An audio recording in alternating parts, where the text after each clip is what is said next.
दोस्तों इस टॉपिक के कुछ पॉइंट्स हैं जो आपको ध्यान देने हैं। वो कौन से पॉइंट्स हैं आइए देखते हैं। दोस्तों कभी भी आपके सामने अगर मैं सवाल लगाते समय ट्रायंगल त्रिभुज बनाऊं तो इसका मतलब ये रहेगा कि ये आदमी क्या है? मेल। यदि मैं आपके सामने कोई नाम सर्किल में लिखूं इसका मतलब ये होगा ये जो आदमी सर्किल में लिखा गया है वो क्या होगा? फीमेल। ठीक। दोस्तों आगे देखिएगा। अगर कोई रिलेशन को मैं ऐसे दर्शाता हूं तो इसका मतलब क्या होगा? ये दोनों क्या होंगे? एक ही उम्र के होंगे, बराबरी का रिश्ता होगा, लेकिन एक मेल होगा और एक फीमेल। यानी हम क्या कहेंगे? ये भाई होगा तो ये इसकी क्या लगेगी? बहन। यानी भाई बहन का रिश्ता होगा। दोस्तों यदि इसी प्रकार से दोनों बराबर हम कर दें ऐसे, यानी दोनों में बराबरी का रिश्ता है, यानी दोनों क्या होंगे? Mail mail. और मेल अगर दोनों बराबर के होंगे यानी क्या होंगे? दोनों भाई होंगे। दोस्तों अगर आपके सामने कोई भी रिलेशन इस प्रकार से दर्शाया गया है तो ये क्या होगा? ये एक पीढ़ी ऊपर की बात है। यानी इस आदमी का नाम ए है, इस आदमी का नाम बी है, तो क्या कहा जाएगा? बी जो होगा वो ए का क्या कहलाएगा? एक पीढ़ी ऊपर। यानी एक पीढ़ी ऊपर हमारे कौन लगते हैं? हमारे पिता की पीढ़ी होगी। यानी ये आदमी डायरेक्ट संबंध है, यानी ये इसके फादर होंगे। और क्या? और ये इनके पुत्र होंगे। यानी बी जो होंगे ए के पिता होंगे और ए जो होगा वो बी का क्या कहलाएगा? पुत्र कहलाएगा। दोस्तों अगर इस प्रकार से हम आपके सामने अगर लिखें इक्वल के ऊपर यस बना दें, इसका मतलब अगर इस प्रकार से दर्शाया गया है तो क्या कहलाएगा? ये पति पत्नी के बीच संबंध के लिए यूज होगा। यानी अगर कोई रिलेशन में हम बराबर के ऊपर यस बना दें इसका मतलब ये पति पत्नी का रिश्ता होगा, यानी हस्बैंड वाइफ का रिश्ता होगा। यानी अगर इस प्रकार से कोई रिलेशन बनता है तो क्या कहा जाएगा? सी जो होगी वो बी की क्या लगेंगी? पत्नी लगेंगी। और ए जो होंगे वो सी के क्या लगेंगे? क्या लगेंगे? देखिए इनके पति के पुत्र हैं, यानी इनके भी पुत्र कहलाएंगे। यानी ए जो होंगे वो सी के क्या कहलाएंगे? पुत्र कहलाएंगे। दोस्तों अगर आपके सामने कोई रिलेशन इस प्रकार से दिया गया है, जैसे मैं यहाँ पे सामने लिख रहा हूं आपके।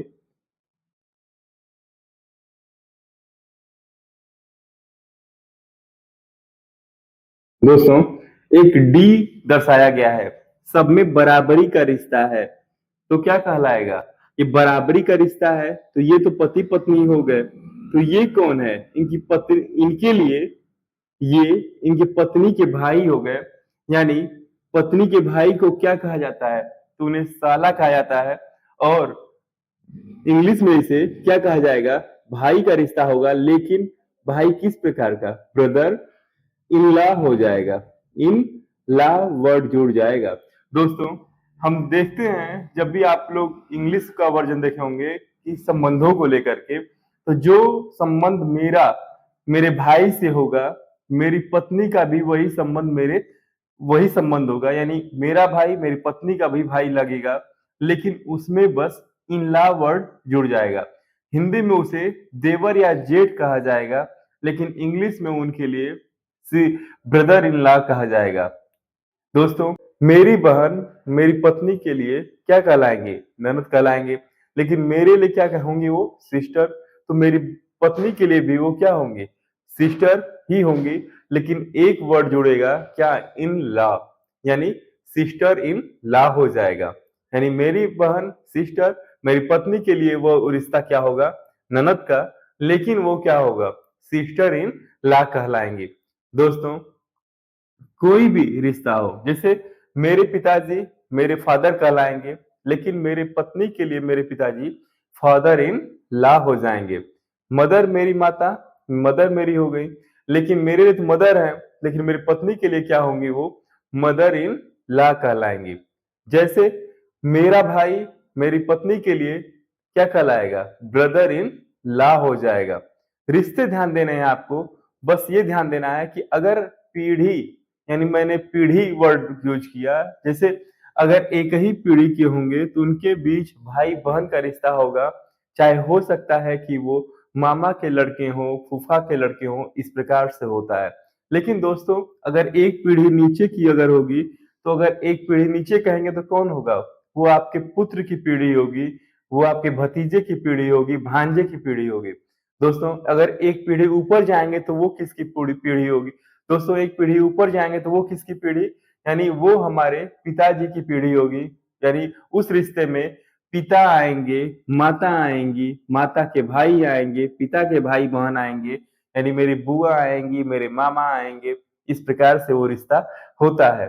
दोस्तों, पेपर में 3 टाइप के पीढ़ियों पे प्रश्न पूछे जाते हैं। चाहे यदि कोई लड़का है, तो इनके पिताजी के पिताजी क्या होगा? ध्यान दीजिएगा इस क्वेश्चन को। यानी ये ए है, तो ये बी कौन होगा? बी ए के पिताजी और ये सी हैं। यानी बी के पिताजी का नाम क्या है? सी। यानी ए के लिए ये कौन होंगे? इनके लिए ए के लिए ये दादाजी होंगे। मेरे पिता के पिता कौन कहलाएँगे मेरे लिए? मेरे पिता के पिता मेरे दादा कहलाएँगे और मैं क्या कहलाऊँगा उनका? पोता कि नाती? दोस्तों ध्यान दीजिएगा, पोता कौन होता है? अगर ये इस व्यक्ति के लिए ध्यान दीजिए, ये सी है, इनके एक पुत्र और एक पुत्री डी है। ठीक है? अगर इनके पुत्र के पुत्र को लेंगे तो ये कहलाएगा क्या इनके लिए? पोता। यानी इंग्लिश में इसे ग्रैंडसन कहा जाएगा। दोस्तों यदि डी की एक पुत्री है जिसका नाम ई है, तो क्या ये कहलाएंगी? ये इनके लिए नातिन कहलाएंगी। यानी मेरे इनके लिए बेटी का पुत्र जो होगा, पुत्री जो होगी वो नाती या नातिन कहलाएगा। अच्छे तरह से समझ में आया होगा दोस्तों जो मैं बताना चाहता हूँ। मैंने जो भी बताया वो फिर से एक बार देखते हैं। अगर कोई नाम मैं ट्रायंगल में लिखूँगा उसका मतलब वो क्या होगा? मेल। अगर मैं सर्किल में लिखूँगा इसका मतलब वो क्या होगा? फीमेल। दोस्तों क्वेश्चन पे सीधे आते हैं। जो भी मन में कन्फ्यूजन आपके होगा वो दूर हो जाए। दोस्तों बेसिक जो था मैंने आपको बता दिया। अब आइए कुछ प्रश्नों को लेते हैं और उसे सॉल्व करके देखते हैं कि कैसे वो लगेगा। दोस्तों उन्हीं प्रश्नों में से एक प्रश्न जो मैंने लिया है पहले, वो ये है कि ए और बी बहने हैं। ध्यान रखिएगा दोस्तों, जब भी आप रीजनिंग के क्वेश्चन को लगाइएगा, तो प्रश्न में जितना दिया होगा, उतना ही आपको लेकर लगाना है। उससे आगे आपको एक कदम अपने मन से नहीं चलना होगा। जितना लिखा जितना लिखा है, उतना ही आपको काम करना है। उससे अधिक एक कदम नहीं चलना है। ध्यान दीजिए, जितना पहले लिखा है, क्या लिखा गया है? ध्यान दीजिए, ए और बी बहने हैं। यानी ए और बी बहने हैं, तो इस प्रकार से हो गया। ठीक, ए और बी को मैंने बहन बना दिया, यानी दोनों फीमेल होंगी, कोई भी मेल नहीं होगा। डी की माता ए है, यानी कौन माता है? डी माता है कि ए माता है? डी की माता ए है, यानी ए माता है, यानी डी जो होगी वो ए की पुत्री है कि पुत्र है? कंफर्म है कि वो ये लिख रहा है डी की माता ए है। माता का तो कंफर्म है कि वो फीमेल होगी, लेकिन ये पुत्र है कि पुत्री कंफर्म अभी नहीं होगा। आगे चलिए, बी की एक पुत्री कौन है? सी। यानी इनकी भी एक पुत्री है, उसका नाम क्या है? सी। और पुत्री है तो कंफर्म वो फीमेल होगी, यानी उसे हम सर्किल में दिखाएंगे। दोस्तों जो यफ से संबंधित है, ये जो बड़ा काम का है। ध्यान दीजिएगा, जो जिसके बाद आता है, यानी यहाँ पर किसके बाद आया है? सी के बाद आया है। जो जिसके बाद आएगा उसी के लिए प्रयुक्त होगा। यानी यहाँ पर जो सी के बाद आया है, यानी इसी के लिए लगेगा। यानी सी है जो यफ से विवाहित है।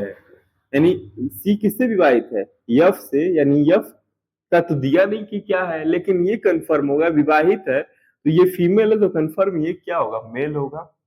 दोस्तों ए का पति जी है, यानी इनके पतिदेव कौन है? इनके पतिदेव जी हैं। ध्यान दीजिएगा। अब कहेंगे सर कि जी का भी तो नहीं दिया है। सही है, लेकिन पति लिखा हुआ है, इसलिए ये क्या होगा? मेल मेल होगा। तो सी का डी से क्या संबंध होगा? दोस्तों ये ध्यान दीजिए कि यहां पर अगर सी का पूछा है, डी का नहीं। अगर डी का पूछा होता तो उसका लिंग स्पष्ट नहीं है कि वो मेल है कि फीमेल, लेकिन सी का स्पष्ट है। सी कौन है? सी जो है वो डी के कौन? माता की बहन की बेटी, यानी ये कौन होंगी? मेरी माता की बहन मेरी क्या कहलाएंगी? मौसी कहलाएंगी। और मौसी की लड़की जो होगी वो क्या कहलाएगी? मेरी मौसी की लड़की मेरी मौसेरी बहन कहलाएगी। यानी मेरा आंसर होगा क्या? मौसेरी बहन।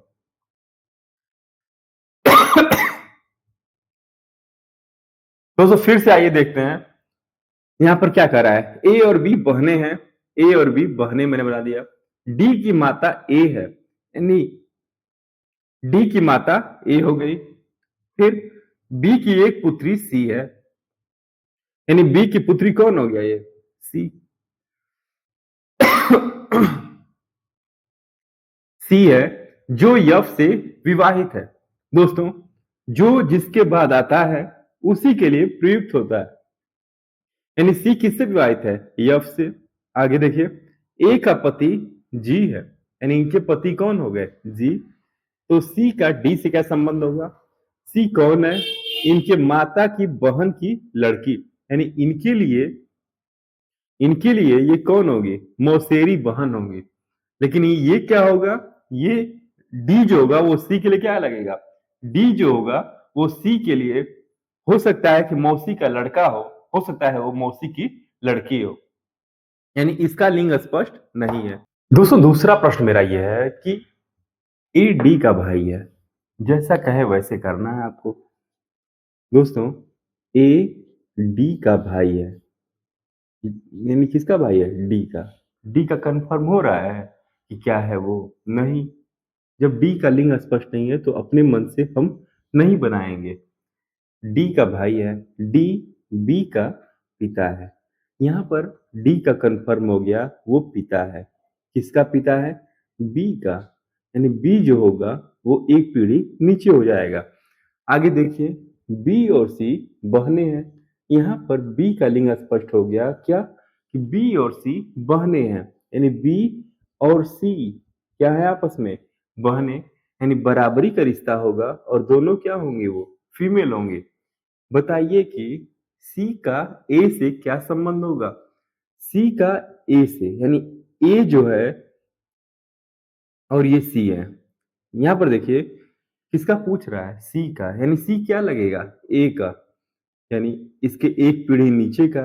ऑप्शन देखिए चचेरी बहन, भतीजी, चाची। चाची तो होगी नहीं क्योंकि एक पीढ़ी नीचे की बात है, यानी ए के लिए ये एक पीढ़ी नीचे है तो कंफर्म चाची तो नहीं होगा। यहाँ पर है भतीजा, ये फीमेल है, भतीजा होगा? नहीं। ये है चचेरी बहन, तो क्या बराबरी का रिश्ता है इसमें? ए के लिए ये बहन है? बिल्कुल नहीं। आंसर क्या होगा? भतीजी। वैसे आप मैच करिए, देखिए ए के भाई की लड़की, भतीजी कौन होता है? मेरे भाई का जो लड़का होगा वो मेरे लिए भतीजा होगा, और अगर उनकी लड़की होगी तो वो मेरे लिए क्या लगेगी? भतीजी। दोस्तों तीसरा प्रश्न मेरा है कि एक लड़के की ओर संकेत करते हुए सुधा ने कहा, यानी ये ऐसे क्वेश्चन जो फोटोग्राफ टाइप के होते हैं वो कैसे लगते हैं? पहले दो लोग की बात है, लड़का यानी वो मेल हो गया, और संकेत करते हुए सुधा ने कहा। ठीक, सुधा लड़का है या लड़की अभी कंफर्म नहीं किया, लेकिन नाम के प्रेफरेंस के हिसाब से वो लड़की लग रही है। ठीक, वह मेरे ससुर के इकलौते पुत्र का पुत्र है। सुधा ने क्या कहा? वह मेरे ससुर, ससुर कौन होंगे? इनके, हो सकता है कि पति, अगर ये महिला है तो इनके पति के पिता। ठीक, वह, यानी ये आदमी के बारे में बात हो रही है। मेरे ससुर यानी इनके पति के पिता के इकलौते पुत्र, यानी इनके ससुर के इकलौते पुत्र, यानी इनके पति स्वयं होंगे। यानी कंफर्म हो गया कि सुधा क्या है? महिला है। पुत्र का पुत्र है, यानी ये व्यक्ति और ये व्यक्ति दोनों एक ही व्यक्ति हैं। ठीक, यानी ये व्यक्ति यहाँ पर हम आके रुके हुए हैं। ठीक, यहाँ पर आके रुके हुए हैं और ये दोनों एक ही व्यक्ति हैं। इस आदमी के बारे में सुधा बात कर रही थी, तो कह रहा लड़के का सुधा से क्या संबंध होगा? लड़का कंफर्म एक पीढ़ी नीचे का है सुधा से, तो पिता तो होगा नहीं और भाई होगा नहीं।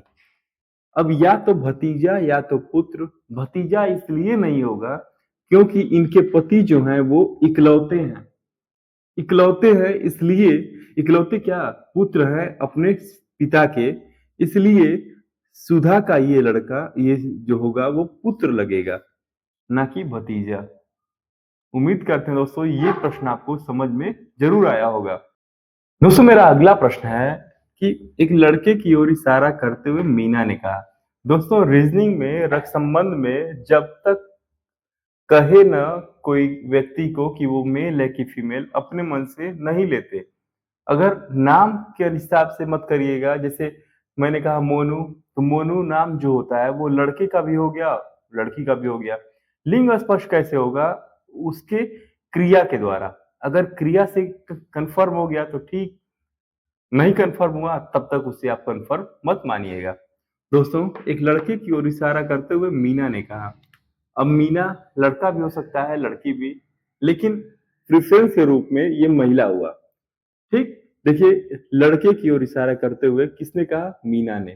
क्या कहा? वह मेरे, यानी यह मेरे, यानी ये कह रही है मेरे दादाजी के इकलौते पुत्र का पुत्र है। मेरे दादाजी यानी मेरे दादा, यानी कौन? इनके पिता के पिता। दादाजी के इकलौते पुत्र का पुत्र है। तो यह लड़का मीना से किस प्रकार संबंधित है? हो सकता है पुत्र कह रहा है तो ये मीना हो सकती है उसकी बहन हो, ये भी तो हो सकता है, या तो हो सकता है मीना स्वयं हो।